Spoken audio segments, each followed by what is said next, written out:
រឿងឈ្មួញម្នាក់មានដើមទុនតែមួយហួងមាននិទានមួយថាមានបុរសម្នាក់ទៅជួញមានដើមទុនតែហួងមួយបានចំណេញប្រាក់1000គ្រានោះមានបុរសកំសត់ម្នាក់ជួនកាលមួយថ្ងៃបានហូបបាយម្ដងជួនកាល2ថ្ងៃបានហូបបាយម្ដងសម្ពុតពុំមានស្លៀកថ្ងៃមួយមានគេឲ្យសម្ពុតស្លៀកក៏ស្លៀកសម្ពុតនោះដើរទៅប្របស្ទឹងបុរសអ្នកជួញបានប្រាក់1000នោះពុនប្រាក់នឹងបាយសំណុំដើរទៅដល់មាត់ស្ទឹងនោះគិតនឹងឆ្លងស្ទឹងនោះមានទឹកជន់ឆ្លងពុំរួចទើបបុរសនោះនិយាយនឹងបុរសកំសត់ថាដមិតឲ្យ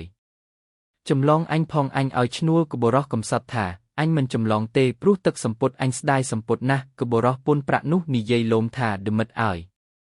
បើមិត្តចម្លងអញនឹងឲ្យឈ្នួលជាទ្រព្យសម្លាញ់ពេញចិត្តទើបបុរសកំសត់នោះព្រមចម្លងបុរសពុនប្រាក់នោះរួចដល់ត្រើយហើយក៏ទីឈ្នួលថាពួកឯណាមិត្តថាឲ្យទ្រព្យសម្លាញ់ពេញចិត្តអញនោះ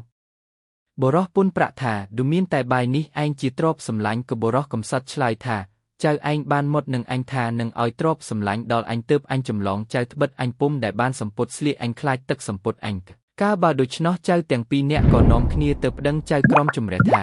គេឲ្យបាយនោះជាទ្រព្យសម្លាញ់របស់គេហើយគួរចៅយកបាយនោះទៅចុះបុរសកំសត់នោះពុំព្រមយកបាយទើបបុរសទាំងពីរនាក់នាំគ្នាទៅក្រាបបង្គំទូលព្រះមហាក្សត្រទ្រង់ជ្រាបដោយដំណើរនោះសពគ្រប់ហើយ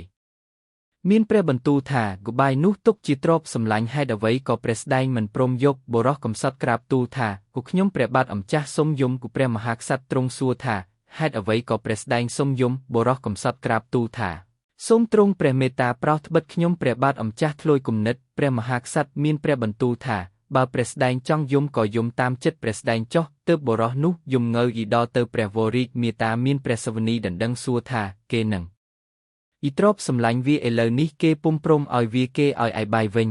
ទើបព្រះវររាជមេតាឲ្យទៅទូលសូមយកសេចក្តីនោះអំពីព្រះរាជបុត្រមកនឹងទ្រង់ពិចារណាព្រះរាជបុត្រក៏បើកសេចក្តីនោះថ្វាយទៅសម្ដេចព្រះវររាជមេតាសម្ដេចព្រះវររាជមេតាមានព្រះសវនីត្រាស់ដណ្ដឹងសួរបុរសទាំងពីរនាក់ថា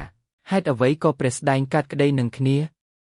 បុរសទាំងពីរនាក់នោះក្រាបទូលតាមដំណើរទីតីស្រេចហើយទើបសម្ដេចព្រះវររាជមេតាមានព្រះសវនីទៅបុរសពុនប្រាក់ថានៃព្រះស្ដែង